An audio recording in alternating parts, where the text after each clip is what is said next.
Hello friends, welcome on my YouTube channel Ankit solution point. दोस्तों, मैं आपको आज टाइम एंड डिस्टेंस का पार्ट 5 बताने वाला हूं। इससे पहले मैं आपके लिए 4 वीडियो टाइम एंड डिस्टेंस पे दे चुका हूं आपको। आज हम लोग इसमें कुछ ऑप्शन बेस्ड प्रॉब्लम्स भी आपको बताने वाले हैं और कुछ एग्जांपल्स विथ कॉन्सेप्ट भी बताने वाले हैं। तो चलिए देखते हैं फर्स्ट एग्जांपल। एक कार 420 किलोमीटर की दूरी एक नियत चाल से, उसका स्पीड सेम है, नियत चाल से तय करती है। यदि कार की चाल 10 किलोमीटर पर आवर अधिक होती, अगर उसकी स्पीड में 10 किलोमीटर पर आवर और उसको बढ़ा दे 10 किलोमीटर स्पीड, तो वह कार वही दूरी 1 घंटा कम समय में तय करती है। तो उस डिस्टेंस को कवर करने में कार को 1 घंटा कम समय लगता है। तो कार की गति ज्ञात कीजिए, कार कितने स्पीड से चल रहा है।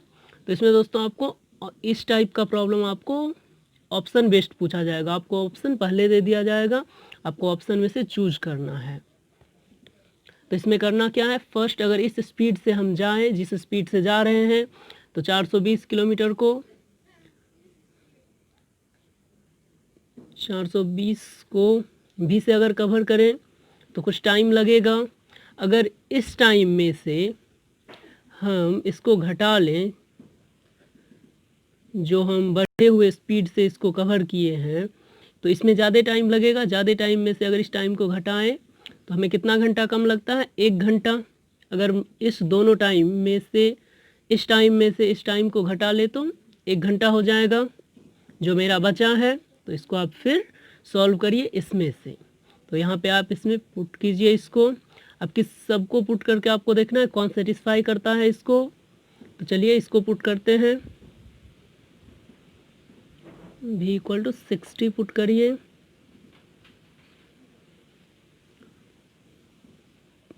-20/60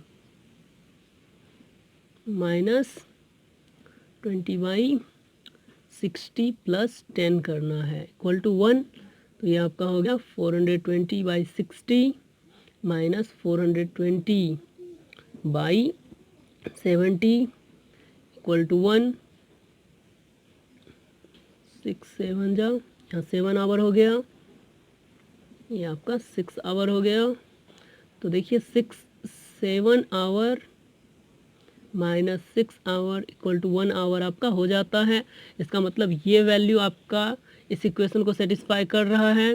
इसका मतलब आपका आंसर हो जाएगा 60 kilometre per hour.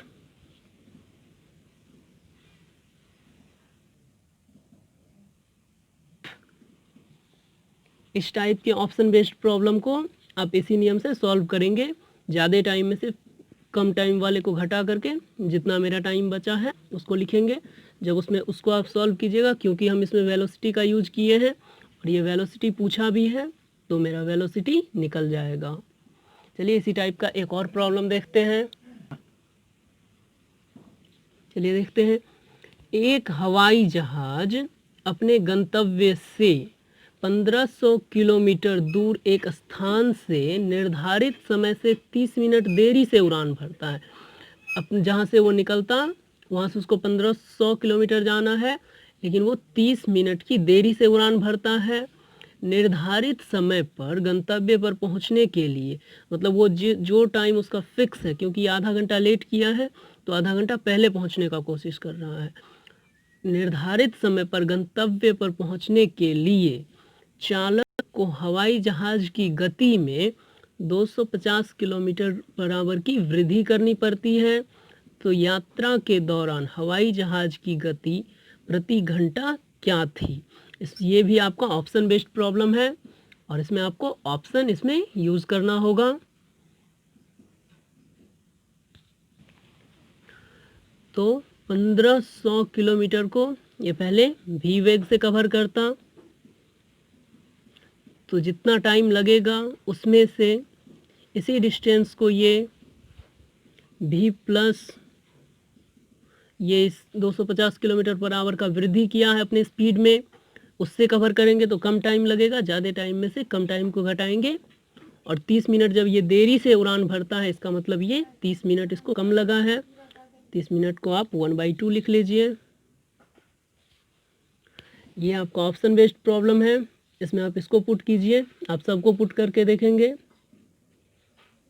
Put v equal to 750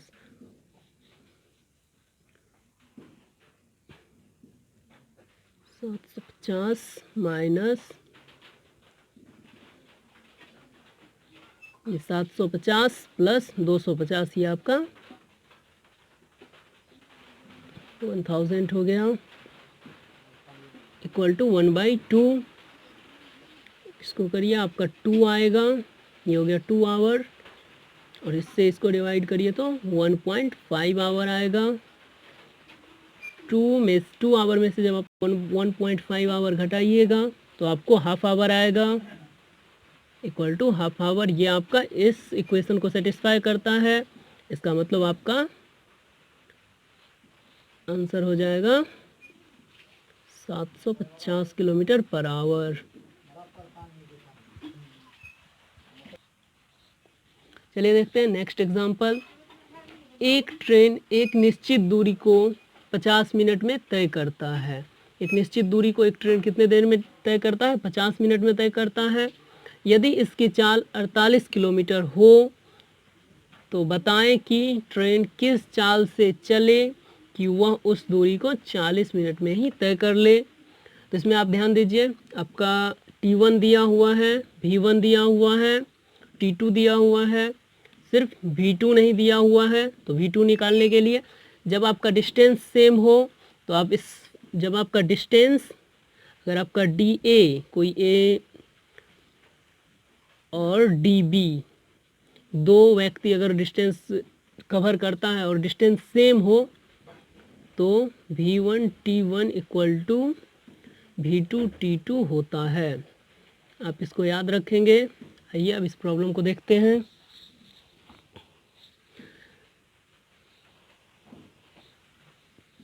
कोई डिस्टेंस ये 50 मिनट में कवर करता है, तो आपका V1 कितना है? 48 किलोमीटर पर आवर, और T1 कितना है? 50 मिनट। फिर आपका V2 तो आपको पता नहीं है, लेकिन T2 आपको पता है 40 मिनट। तो वी नो, हम लोग जानते हैं V1 T1 इक्वल टू होता है V2 T2। अब इस फॉर्मूले का यूज कीजिए। V1 इक्वल टू है 48 multiply T1 equal to 50 equal to V2 आपको पता नहीं है और T2 आपको पता है 40।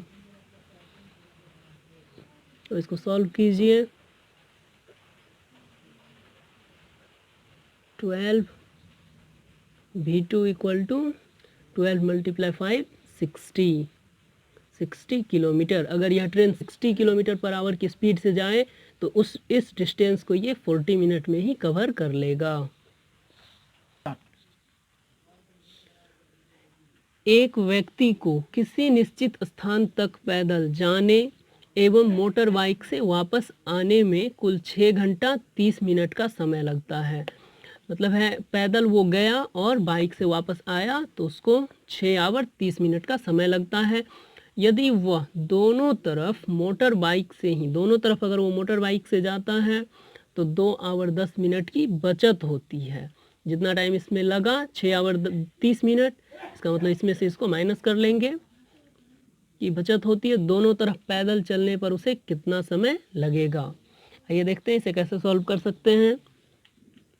तो अगर ये पैदल जाके, फुट से जाके और बाइक से वापस आता है तो इसको 6 आवर 30 मिनट का टाइम लगता है।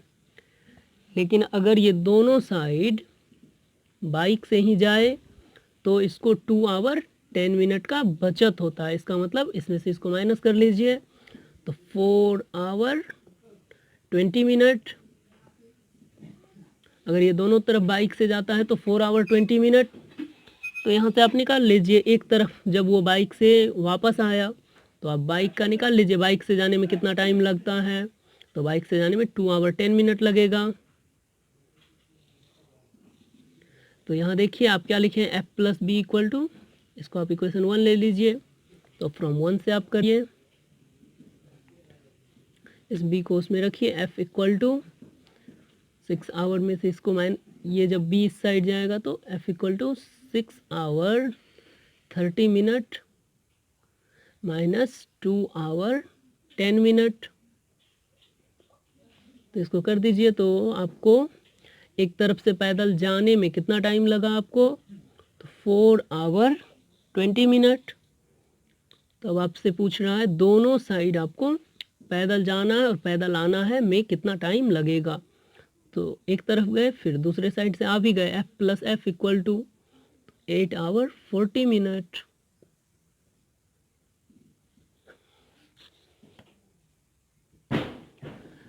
दो व्यक्ति A और B बिंदु P से Q की तरफ 3 किलोमीटर पर आवर और 4 किलोमीटर पर आवर की चाल से चलते हैं। बिंदु कोई लीजिए P से Q, कोई बिंदु ले लीजिए P और Q। P चलते हैं, P और Q के बीच की दूरी 21 किलोमीटर है। P से Q के बीच का डिस्टेंस आपको दे दिया है, 21 किलोमीटर है।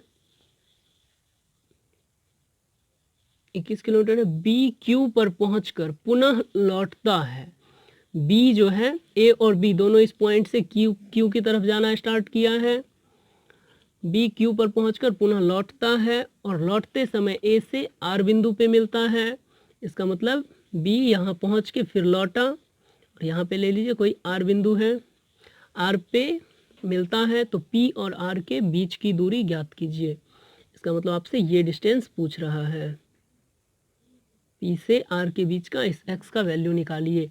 अगर ये P और R आपका x है तो ये क्या होगा, R और Q, तो 21 - x।